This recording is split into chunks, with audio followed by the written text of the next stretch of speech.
नमस्कार साथियों, कस्तूरी देवी कॉलेज की ऑनलाइन क्लासों में आप सभी का स्वागत है। जैसे कि हमारी चर्चा चल रही थी पिछली वाली क्लास में नाटकों के बारे में, तो नाटक के बारे में जो हमारी चर्चा चल रही थी उसमें हम नाटक का क्या कर लिया था, हमने सामान्य परिचय कर लिया था, यानी नाटक की परिभाषा और नाटक के बारे में जो भी सामान्य बातचीत थी वो हमारे कल हुई थी। यानी जो पिछली वाली क्लास थी आपकी, उसमें हमारे नाटक को लेकर के एक सामान्य सी बातचीत हुई थी, जिसमें नाटक होता क्या है इसके बारे में, यानी नाटक की परिभाषा है, नाटक से क्या तात्पर्य है, नाटक किसे कहते हैं, इसको लेकर के हमारे बीच क्या हुई थी, सामान्य सी चर्चा हुई थी। तो पिछली वाली कक्षा में हमने नाटक के बारे में थोड़ी सी जानकारी ली। अब आगे जैसे ही बढ़ेंगे हम, तो अब आज नाटक का जो आगे आज की क्लास होगी उसमें नाटक के तत्व, क्या नाटक के तत्व, तो नाटक के तत्वों को लेकर के आज क्या होगी, चर्चा होगी। यानी नाटक के तत्वों को लेकर के हम आज चर्चा करेंगे। और कल वाली क्लास में हमारे नाटक का, यानी जो नाटक की जो क्लास थी हमारी, वो कल थी 1 नंबर की क्लास, और आज आपकी नाटक से संबंधित दूसरी क्लास है। यानी नाटक के बारे में कल हमने परिभाषा देखी और नाटक होता क्या है, कैसे कैसे नाटक, कैसे किस प्रकार से हमारे भारतीय परंपरा में नाटक का मंचन किया जाता है, वो सारा सब कुछ हमने कल देख लिया। अब आगे जो भी बात होगी हमारी किसके अकॉर्डिंग होगी, नाटक के तत्वों के बारे में। यानी नाटक के कौन कौन से तत्व होते हैं, क्यों, कौन से तत्व में क्या भूमिका है, कौन से तत्व की क्या इम्पोर्टेंसी है, कौन सा तत्व कितना इम्पोर्टेंट है, उसके बारे में आज विस्तार से हम क्या करेंगे, चर्चा करेंगे। यानी एक एक तत्व के बारे में हम विस्तार से जानते हुए पढ़ेंगे।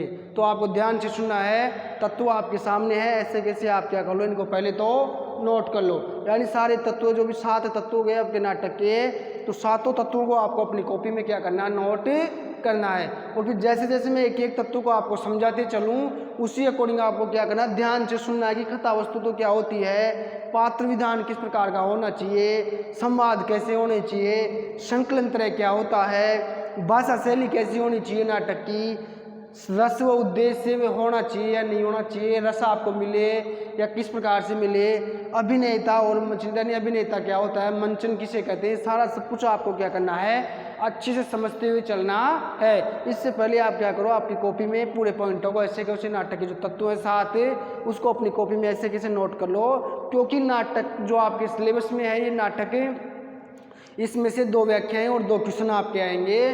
तो नाटक का एक क्वेश्चन आपके तत्वों के आधार पर आने के 98% चांसेज है, यहाँ से क्वेश्चन आता ही आता है। तो क्वेश्चन आ गया, जैसे आपके नाटक की तत्वों के आधार पर समीक्षा कीजिए, यानी नाटक की तत्वों के आधार पर समीक्षा कीजिए, तो फिर उसमें आपको 7 पॉइंट क्या होने चाहिए, ऐसे कैसे याद होने चाहिए। फिर इसमें जो मैटर लिखोगे ना, आप कथा वस्तु क्या होती है, पात्र के विधान क्या होगा, तो वो मैं जो बता रहा हूँ आपको उसको ध्यान से क्या करना, सुनना है। अगर ध्यान से आप 7 पॉइंटों को समझ लोगे तो फिर एग्जाम में आपको कोई भी समस्या नहीं आएगी। फिर आपको अगर पॉइंट याद है ऐसे के 7, तो फिर आप नाटक की तत्वों के आधार पर समीक्षा आराम से कर सकते हो। तो इसीलिए तो पहले तो इनको नोट करना है, और जैसे जैसे मैं समझाऊँ उनको ध्यान से क्या करना, आपको सुनना है। अब फर्स्ट बिंदु की बात करें हम तत्वों की, तो फर्स्ट बिंदु पे क्या है, आपका कथा वस्तु है। तो कथा वस्तु में पहले भी मैंने बताया था आपको, क्या बताया था कि कथा वस्तु जो भी होती है उसमें क्या होता है, एक कहानी नुमा होती है, यानी एक कथानक होता है, या वो नाटक हो, एकांकी हो या कहानी हो, सबका एक क्या होता है, कथा वस्तु होती है, यानी एक कथानक होता है। कथा वस्तु क्या होती है, उसकी स्टोरी होती है सारी, यानी जो भी घटना हो या जो भी मुद्दे को लेकर के नाटक, एकांकी या एक कहानी का निर्माण किया गया है, उसकी स्टोरी क्या है, यानी उसकी कथानक की शुरुआत किस प्रकार हुई, कैसे कैसे कथानक आगे बढ़ा, और कैसे उसका जो उद्देश्य था उसको प्राप्त करने में उसने सफलता मिली या नहीं मिली। तो कथा वस्तु जो होती है वो 3 चरणों में होती है, प्रारंभ, मध्य और अंत। कितने चरणों में होती है, प्रारंभ, मध्य, अंत, यानी कितने चरण हो गए, यानी एक तो शुरुआत हो गई, यानी कथा वस्तु है, कोई भी स्टोरी होगी, कोई भी समस्या होगी, उसकी क्या होगी, एक शुरुआत होगी। तो शुरुआत कैसी होनी चाहिए, प्रभावशाली होनी चाहिए। अगर कथानक की शुरुआत ही अच्छी नहीं है तो फिर वो क्या, दर्शक उससे जुड़ नहीं पाएंगे, क्या नहीं होंगे, जुड़ नहीं पाएंगे, और फिर आगे तक उससे जुड़ेंगे नहीं, तो फिर वो क्या होगा, उसकी जो प्रभाविता है वो नष्ट हो जाएगी। तो जो उसकी शुरुआत करो आप, जो उसकी शुरुआत होनी चाहिए वो क्या होनी चाहिए, प्रभावशाली होनी चाहिए, यानी आपके ऊपर प्रभाव छोड़नी चाहिए, जिससे कि आप उससे आगे तक क्या रहे, जुड़े रहे। तो उसका प्रारंभ कैसा होना चाहिए, कौतूहल, आपके मन में कौतूहल उत्पन्न करने वाला होना चाहिए।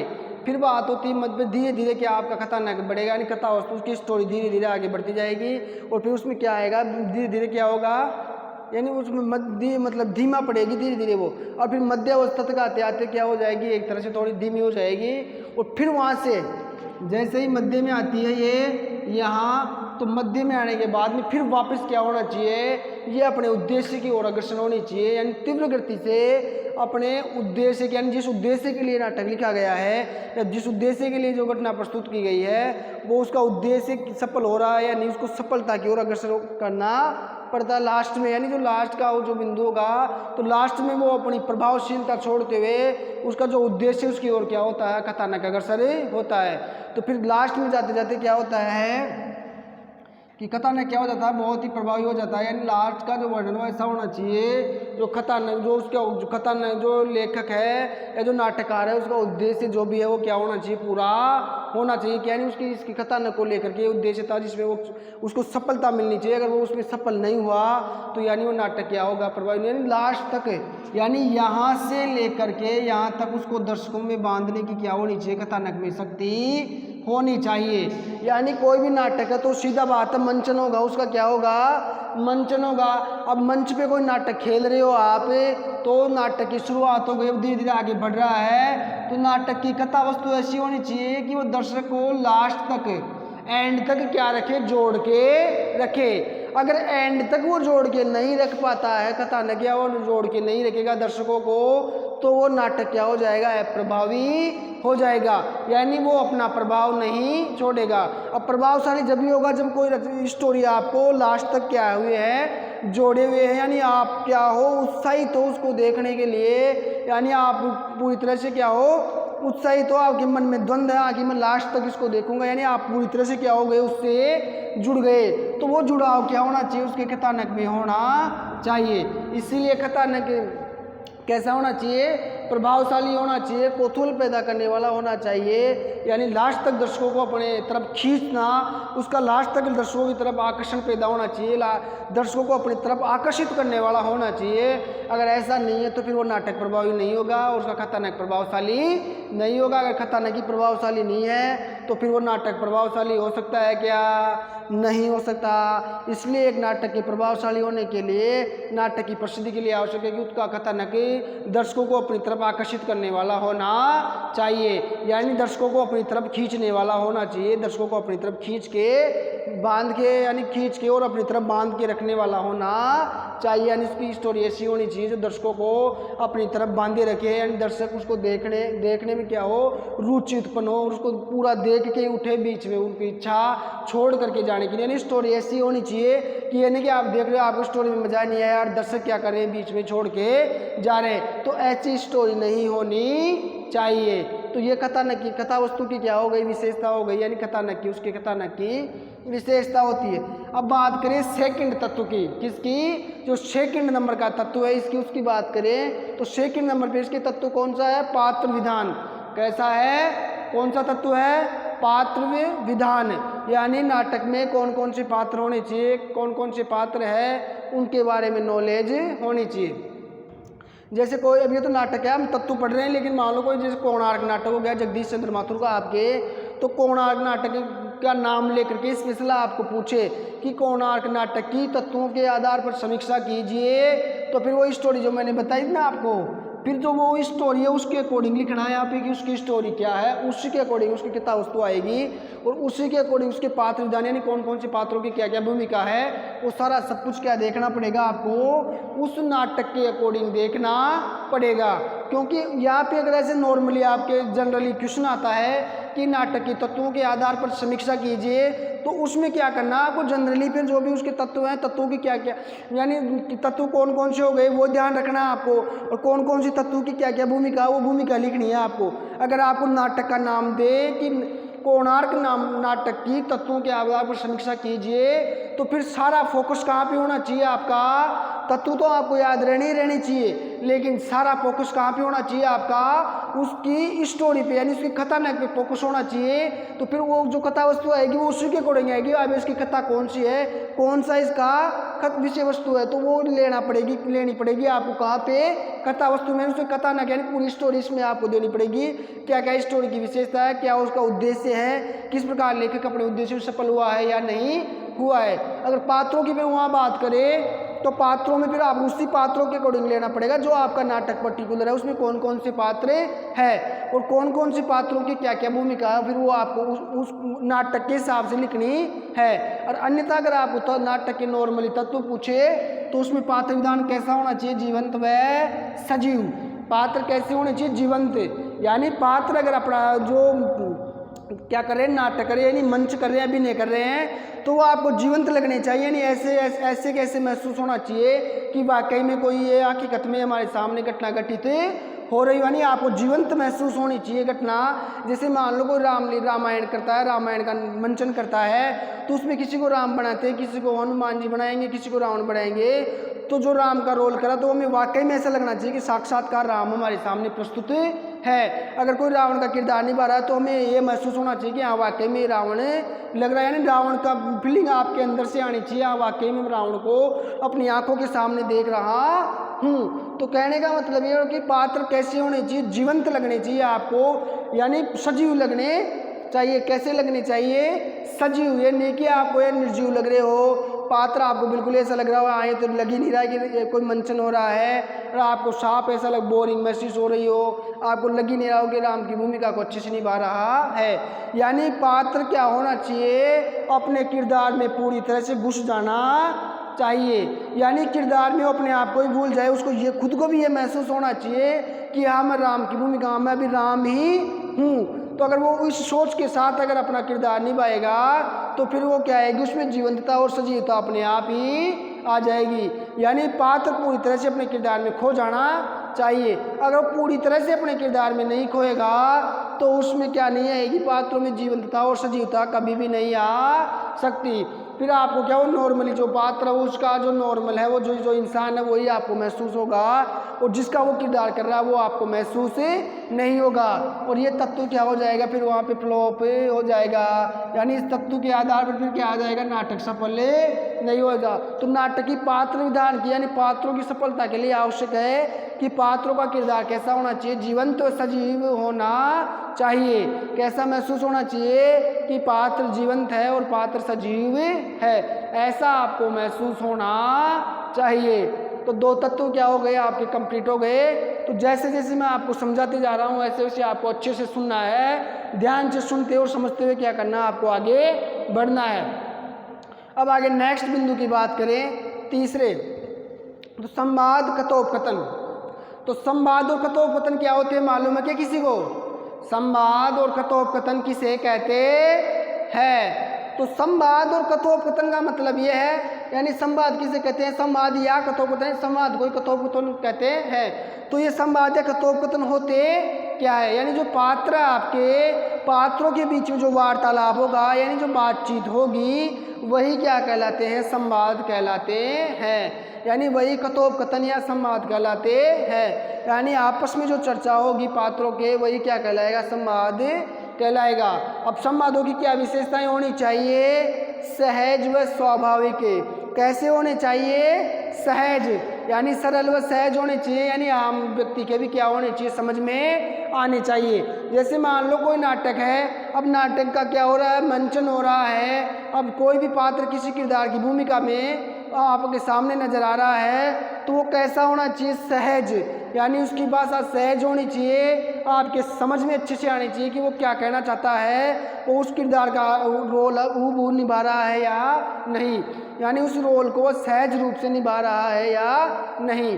तो कथोपकथन यानी जो अपना संवाद बोल रहा है वो सहज होनी चाहिए, यानी आपको ऐसे नॉर्मली लगनी चाहिए हाँ कि वाकई में ये आदमी खुद ही अपनी बात सहज रूप से हमारे सामने प्रस्तुत कर रहा है। ये महसूस नहीं होना चाहिए कि ये किसी और का अनुकरण कर रहा है, यानी नाटक कर रहा है, ये अपने को महसूस नहीं होना चाहिए। कैसा महसूस होना है, वाकई में उसके मन से बात निकल रही है, यानी सहज रूप से सामान्य तौर पर ये कोई बात कह रहा है जो आपको क्या लगे हो, यानी वो बात आपको हकीकत लगे, यानी हकीकत महसूस होनी चाहिए। स्वाभाविक, यानी अपने स्वभाव के अनुसार वो बातें निकल के आनी चाहिए, यानी स्वाभाविक बात होनी चाहिए, अस्वाभाविक बातें नहीं होनी चाहिए, बनावटी बातें नहीं होनी चाहिए। बातें कैसी होनी चाहिए?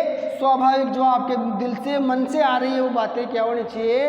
होनी चाहिए। इसलिए आप बनावटी बातें कर रहे हो और इधर उधर की बातें कर रहे हो। तो संवाद व कथोपकथन यानी जो वार्तालाप होता है पात्रों के बीच में, तो वो कैसा होना चाहिए? सहज व सामान्य होना चाहिए। और क्या होना चाहिए? स्वाभाविक होना चाहिए। यानी जो भी पात्र की भूमिका निभा रहे हो उस पात्र के स्वभाव के अनुसार होना चाहिए। यानी जैसा पात्र होगा, जैसे मान लो कोई भी किरदार है तो उस किरदार के अकॉर्डिंग ही आपको क्या करना पड़ेगा?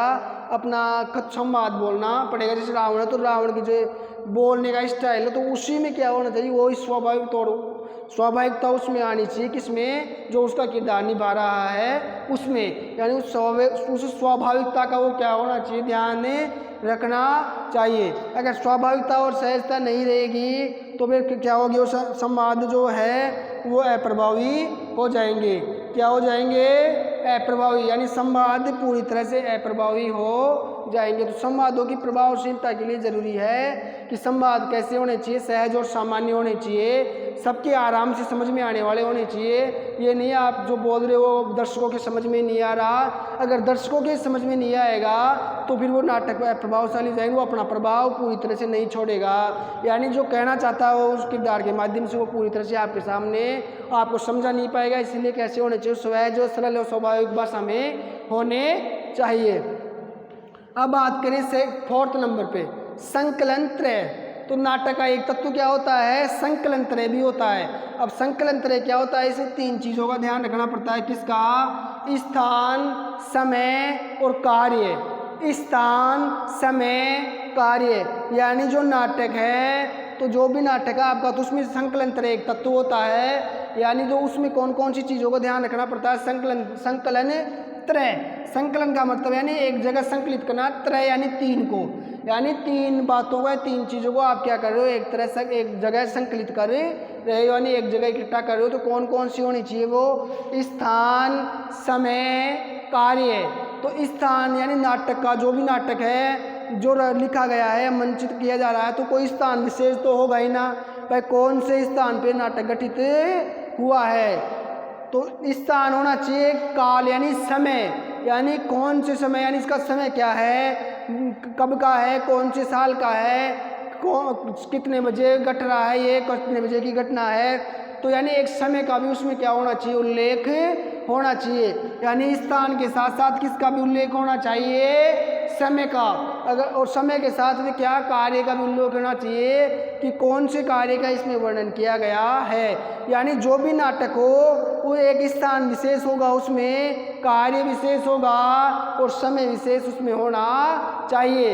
यानी प्रस्तुत नाटक उस समय का इतने बजे गठित और ये कार्य घटना को लेकर के गठित नाटक है। यानी इसमें कौन से कार्य या वस्तु को लेकर के नाटक घटाया लिखा गया है और कौन सा समय था, कौन सी परिस्थिति थी और कौन सा ये स्थान था, यानी किस स्थान विशेष से संबंधित है। यानी कोई घटना घटित होगी तो कोई ना कोई स्थान विशेष से तो वो संबंधित होगी ही होगी। यानी भाई इस स्थान पे घटना घटित हुई थी, इतने बजे घटित हुई थी और इस साल में घटित हुई थी और इसमें ये कार्य घटना यानी ये कार्य घटित हुआ था। इसीलिए संकलन त्रय में इन 3 बातों का ध्यान रखना बहुत ही अनिवार्य है। यानी संकलन त्रय के अंतर्गत ही तीनों बातें रहती है। तो नाटक का एक प्रमुख तत्व क्या होगा? संकलन त्रय, जिसके अंतर्गत स्थान, काल और कार्य का संकलन होना जरूरी है। अगर ये नहीं है तो फिर वो नाटक क्या होगा? अप्रभावी होगा। अब नेक्स्ट आगे चलते हैं 5वें बिंदु पे। तो 5वें बिंदु पे बात करते हैं हम किसकी? भाषा शैली की। किसकी बात करते हैं? भाषा शैली की। तो भाषा शैली की हम बात करें तो कोई भी नाटक हो, कोई भी कहानी देख लो, एकांकी देख लो, नाटक, निबंध, उपन्यास, रेखा चित्र, संस्मरण, कोई सी भी आपके गद्य की विधा हो, जो भाषा है क्या? भाषा व शैली। तो भाषा व शैली कैसी होनी चाहिए? सभी में कैसी होनी चाहिए? सरल होनी चाहिए। यानी कोई सी भी विधा हो, भाषा और शैली कैसी होनी चाहिए? सरल होनी चाहिए। यानी अगर भाषा शैली सरल होगी तो आमजन के अच्छे से समझ में आएगी। अगर आमजन के अच्छे से समझ में आ रही है तो जो भी आपका उद्देश्य है उस रचना को लेकर के, उस नाटक को लेकर के या उस कहानी को लेकर के या कोई उपन्यास, रेखा चित्र, संस्मरण जो भी हो जिसको आपने लिखा है, तो उसको लेकर के जो भी आपके मन में उद्देश्य है वो आसानी से क्या होगा? पूरा हो जाएगा। क्यों हो जाएगा? जैसे मान लो अगर भाषा सरल है तो वह आम लोगों के भी क्या होगी, समझ में आएगी। इसलिए आम बोलचाल की भाषा का प्रयोग किया जाना चाहिए, जिससे आम लोग भी उसको आराम से क्या हो, समझ सके। अगर आम लोग उसको अच्छे से समझ गए होंगे तो वो क्या हो जाएगा, उसकी सफलता सुनिश्चित है। तो इसलिए भाषा शैली कैसी होनी चाहिए?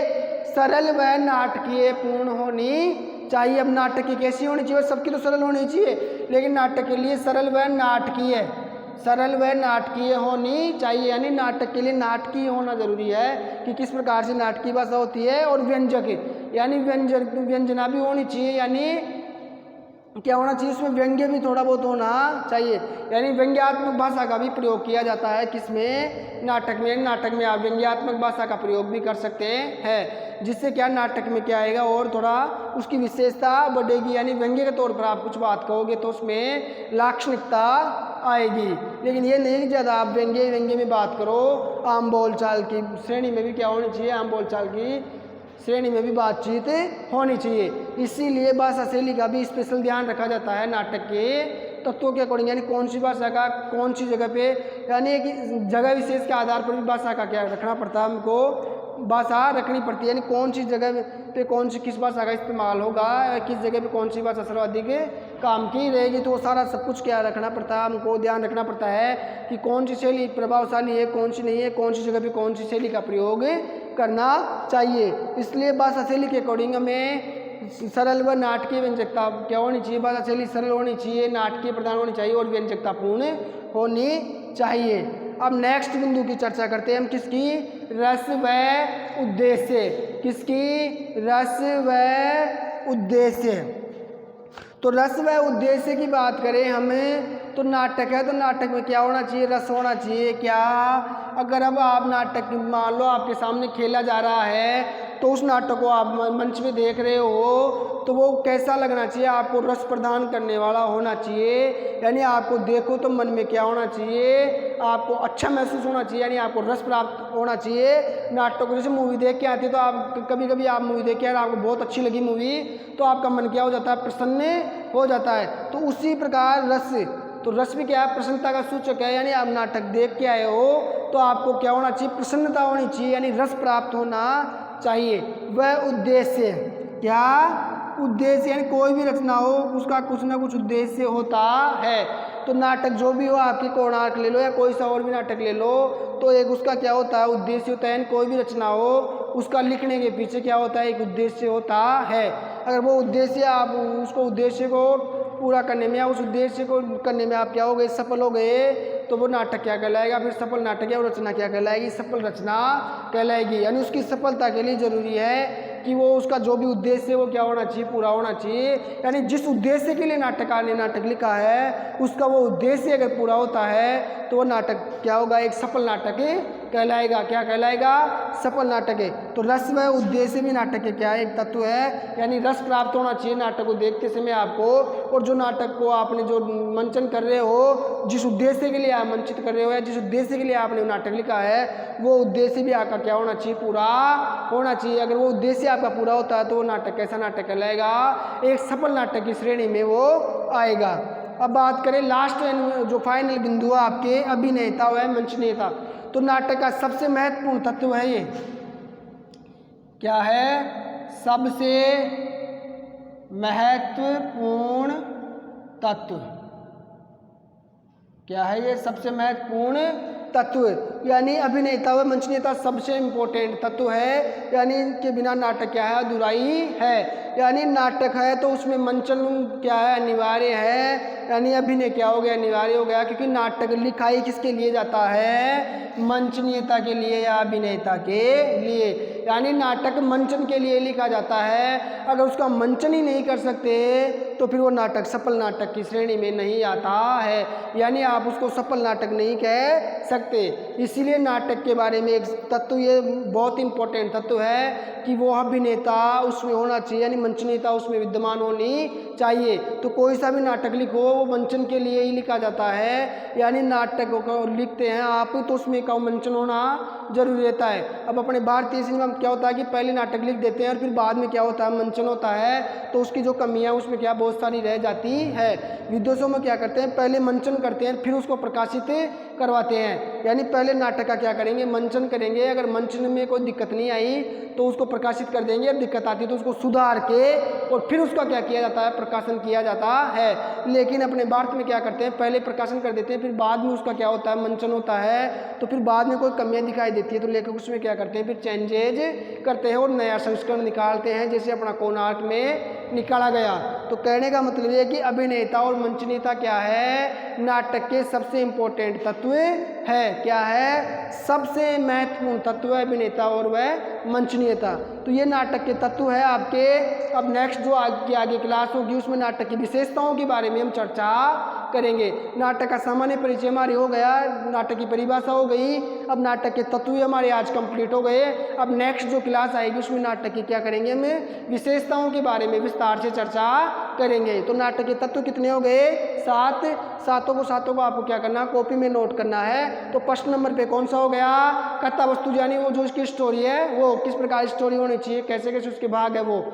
फिर दूसरे नंबर हो गया पात्र विधान, पात्र कैसे होने चाहिए, जीवंत व सजीव होने चाहिए।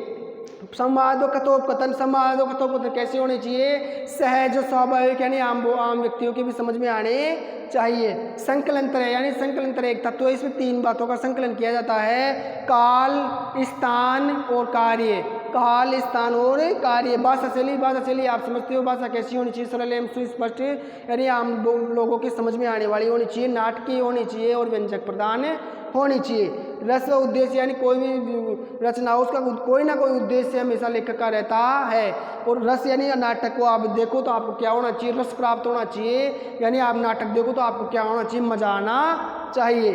अभिनेता और मंचनीयता है नाटक का सबसे इंपॉर्टेंट तत्व है, यानी अगर आप नाटक करें तो अभिनय और मंचन के लिए नाटक क्या होता है, लिखा जाता है। तो ये तत्व सबसे इंपॉर्टेंट है। अगर मंचनी नहीं कर सकते आप तो उसको आप नाटक नहीं कर सकते, यानी वो क्या किस काम का नाटक जो मंचनी नहीं उसका हो सकता हो। तो अब नेक्स्ट जो भी आज की क्लास को हम क्या करते हैं, यहीं पे समाप्त करते हैं। अब नेक्स्ट जो आपकी आगे क्लासें आएंगी उसके बारे में हम क्या करेंगे, चर्चा करेंगे।